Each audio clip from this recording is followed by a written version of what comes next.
Wielkanoc, najstarsze i najważniejsze święto chrześcijańskie. Dzisiaj o Wielkanocy w Polsce. Zapraszam.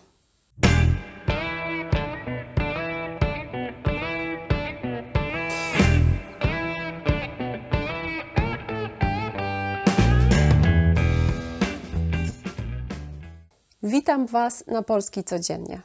Zapraszam Was na naszą stronę www.polskicodziennie.pl. Znajdziecie tam bezpłatną transkrypcję dzisiejszego odcinka. Warto z tej transkrypcji skorzystać.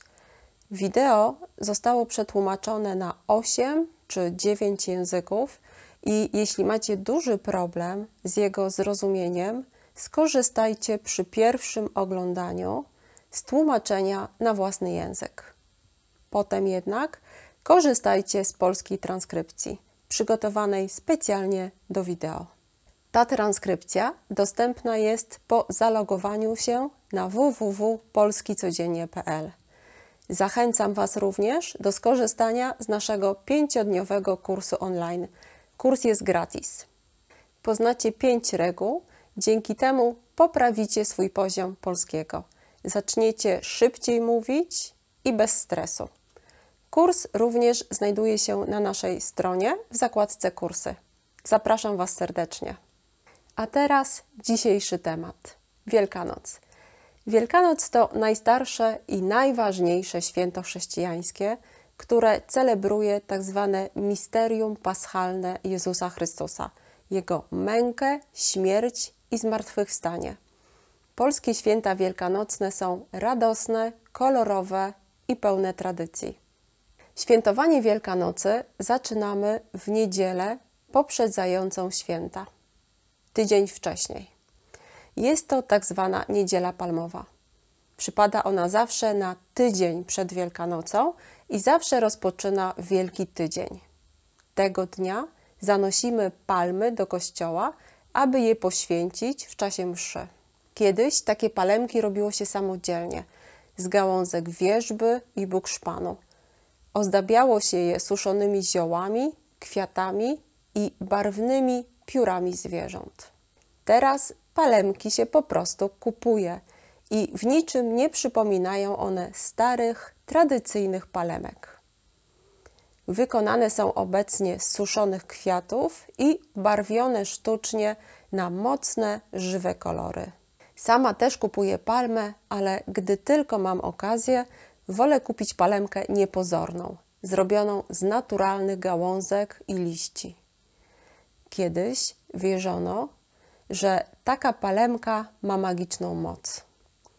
Chroni ludzi, domy i zwierzęta i może zapewnić zdrowie i powodzenie na kolejny rok. I to zdrowie i powodzenie przynosiło się razem z palmą z kościoła do domu. Kiedyś również istniał zwyczaj połykania bazi z palmy. Wiecie, co to są bazie? Bazie, zwane inaczej kotkami, to puchate, charakterystyczne kwiatostany wierzby. Kiedy wierzba kwitnie, pojawiają się właśnie te puchate kuleczki.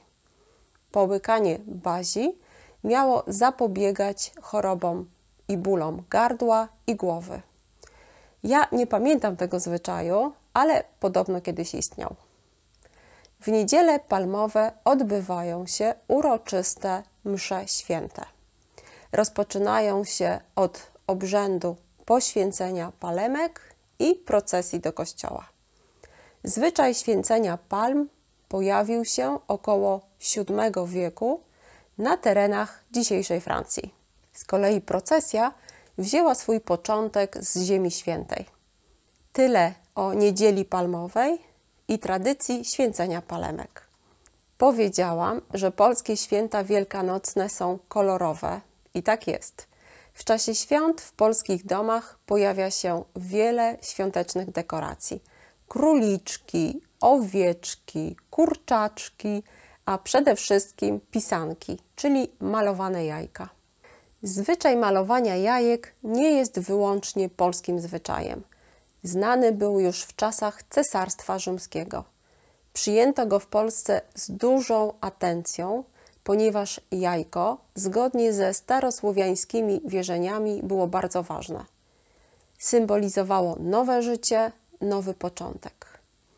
W Polsce najstarsze pisanki pochodzą z końca X wieku. Wzór rysowano na nich roztopionym woskiem, a następnie wkładano je do barwnika, najczęściej łupin cebuli, które nadawały im brunatno-czerwoną barwę. Dawniej malowaniem pisanek zajmowały się wyłącznie kobiety.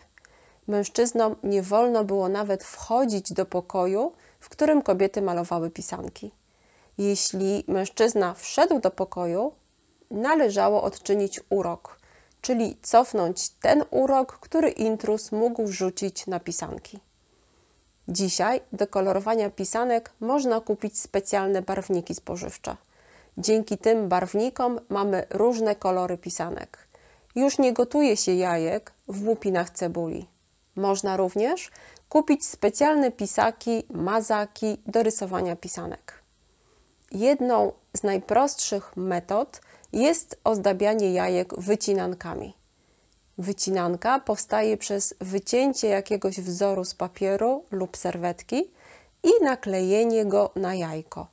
Oczywiście można kupić też gotowe naklejki do ozdabiania jajek. Ręcznie robione pisanki dają mnóstwo satysfakcji. W końcu sami coś zrobiliśmy.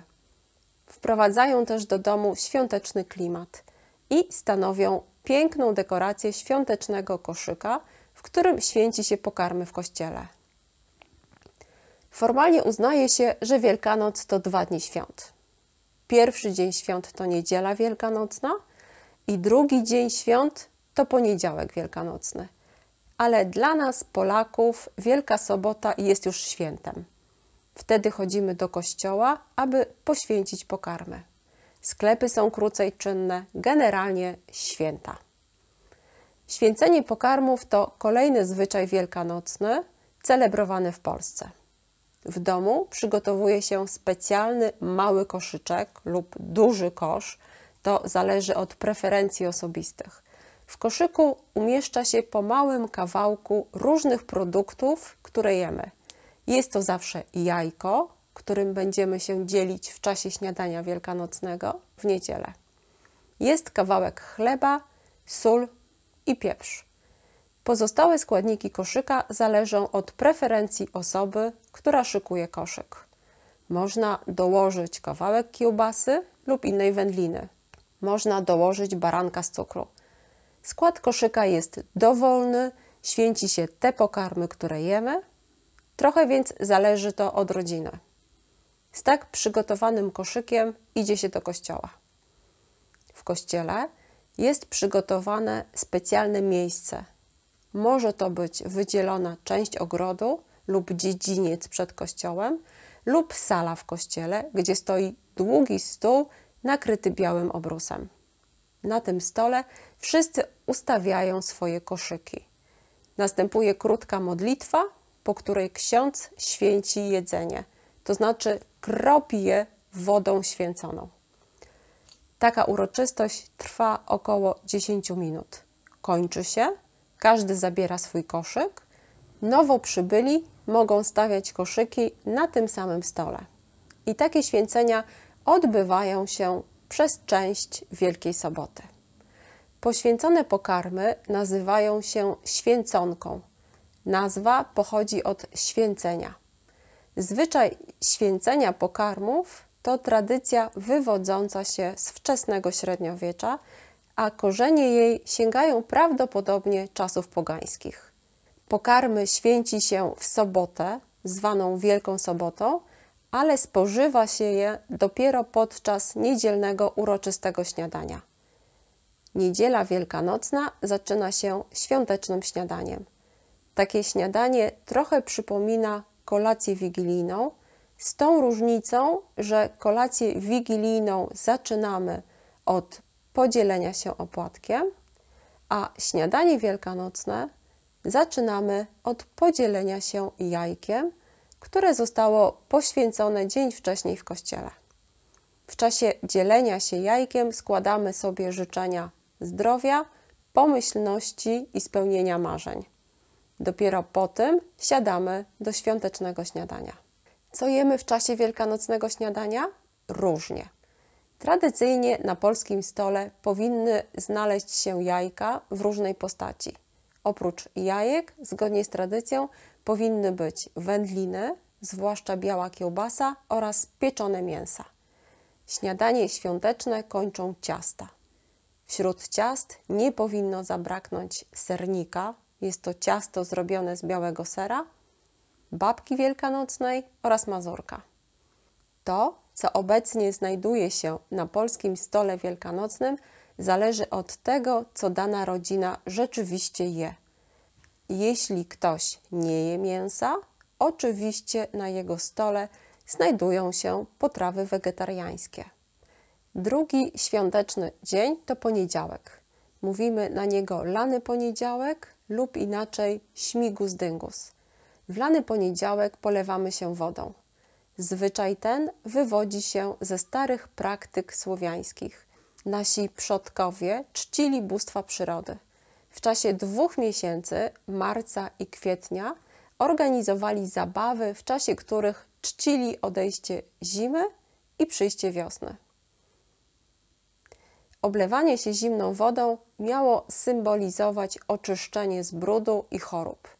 Dzisiaj śmigus dyngus to zabawa, która jest najbardziej popularna wśród dzieci i młodzieży. Dzieci biegają z plastikowymi pistoletami na wodę już na kilka dni przed świętami i oblewają się wodą. W domach w lany poniedziałek oblewamy się wodą raczej symbolicznie. Pierwsza osoba, która się obudzi, polewa wodą pozostałych domowników. Bardzo lubię Wielkanoc. Wielkanoc to znak, że naprawdę zaczęła się wiosna. To tyle na temat Wielkanocy w Polsce. Ciekawa jestem, jak spędzacie święta w waszych krajach i czy w ogóle celebrujecie je. Mam nadzieję, że film był dla was interesujący. Przypominam jeszcze o transkrypcji dostępnej na naszej stronie. Wszystkie linki znajdziecie w opisie do filmu. Życzę wam wspaniałego dnia. Cześć!